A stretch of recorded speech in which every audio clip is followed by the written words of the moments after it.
Matthew Continetti is the editor of the Washington Free Beacon and has some thoughts on that. Clearly, they are very happy at the Pentagon, and they are saying, Matthew, that this was in reaction to the bombings in Brussels. That's right.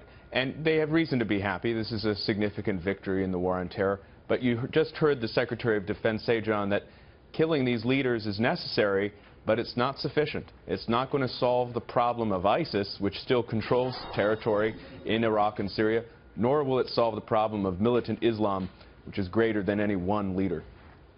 This is a guy who was released from prison in 2012, we understand. He had worked in al-Qaeda and then set himself up in ISIS as the #2, apparently a former college physics professor. The fact that we went in with Special Operations Forces, I mean, this was not a drone strike. This was another sort of, if you will, a bin Laden type of raid, apparently. Well, and there was that previous Special Forces raid, remember, a while back where we rescued the hostages. I think we have an increasing ground presence in Iraq, certainly, and that probably leads to better intel for special operations in Syria. We just had that Marine who was killed, unfortunately, in Iraq. The war is getting serious, I think. And it's certainly, I think, part of the President's job to convey that seriousness to the American people. He hasn't spoken yet on this killing of the ISIS leader. He's let that job to the Secretary of Defense and the chairman.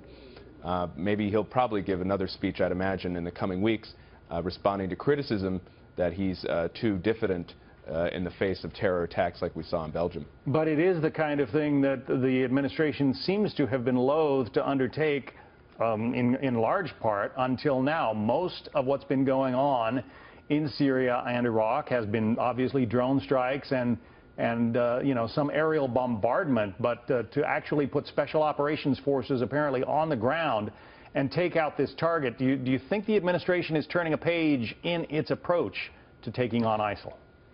No, I don't think they're turning a page, John. I mean, you've seen with this president, most famously with the bin Laden raid in 2011, he is willing to order special operations into the fight in territory we do not control or even have a presence in. Of course, in the bin Laden case, that was Pakistan, our nominal ally.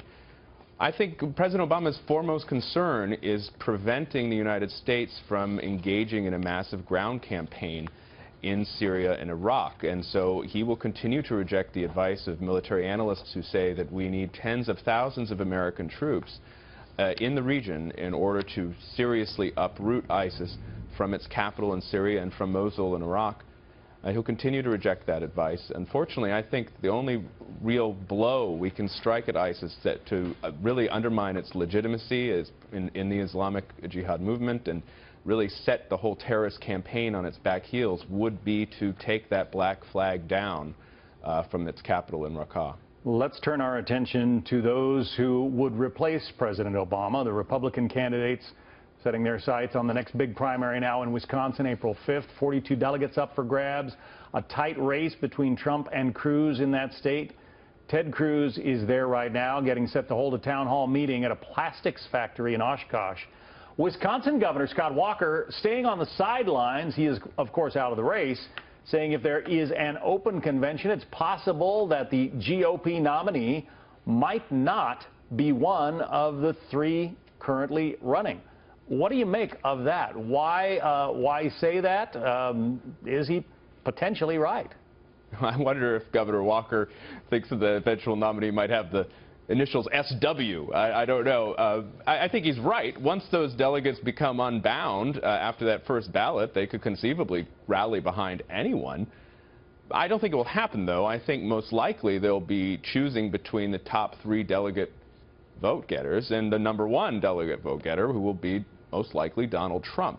So the real question for Trump is, how close to that 1237 number does he get going into the Cleveland convention? If he's within only 100 or so delegates, then he's probably going to be able to get the unbound delegates. So these are delegates who don't have to pledge to anyone yet. He's already lobbying them for their support. So he'll probably be able to cover up the balance if he's only about 100 or so behind. However, if the Never Trump people and the Ted Cruz people are able to really rally in Wisconsin and they're able to kind of run the table in some of these other contests and deny Trump a lot of delegates going into the convention, so his deficit is larger than 200, say, then you're going to have to see, we're really going to put Donald Trump's negotiation skills to the test. He'll still have a big hand going into that convention, but he's going to really have to work to secure the nomination. So we could see a free-for-all in Cleveland, the contested convention that everybody's been, I don't know, in some cases dreaming about or worrying about? I think it becomes possible. I think it's more possible if Trump loses Wisconsin. We'll have to see that. It's a tight race. The Free Beacon poll shows Ted Cruz still ahead. But not only do we have to worry about a contested convention, we have to start thinking about an independent Republican candidacy. There are continuing discussions about whether someone can lead kind of a splinter faction, a third-party independent ballot faction in November in order to block Trump from the White House, but also to protect some Republicans in down-ballot races who are very vulnerable if Trump goes down on a landslide. Scott Walker has said he likely will make an endorsement in the coming days, which surprised me on the heels of him saying that it's quite possible that none of the three candidates currently in the race would be the nominee. So who most likely gets Scott Walker's nod, would you guess? I think most likely Ted Cruz. I'd imagine that he's having a lot of discussions with Cruz. I mean, if Lindsey Graham can endorse Ted Cruz, I think Scott Walker can. So I would imagine that would be the case.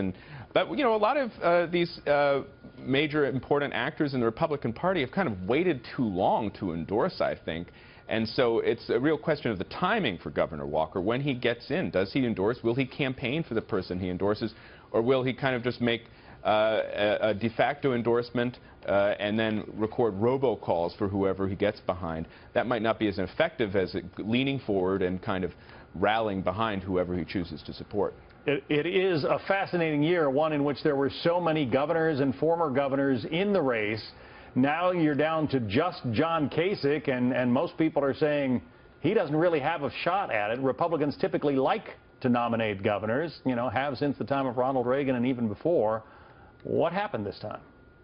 I think Donald Trump happened. And I think Donald Trump's entry into the race just kind of overturned everything we knew about politics. Now, look, I'm no good at math, but John Kasich has to be even worse than me to think that he has a shot in getting those 1237 before the convention. I think he's playing for a contested convention, but I'm not so sure why he imagines he would emerge with the nomination after playing kind of a spoiler role that benefits Trump in a lot of states in these remaining contests. Matthew Continetti from the Washington Free Beacon. Good to have you on. Thank you. Thank you.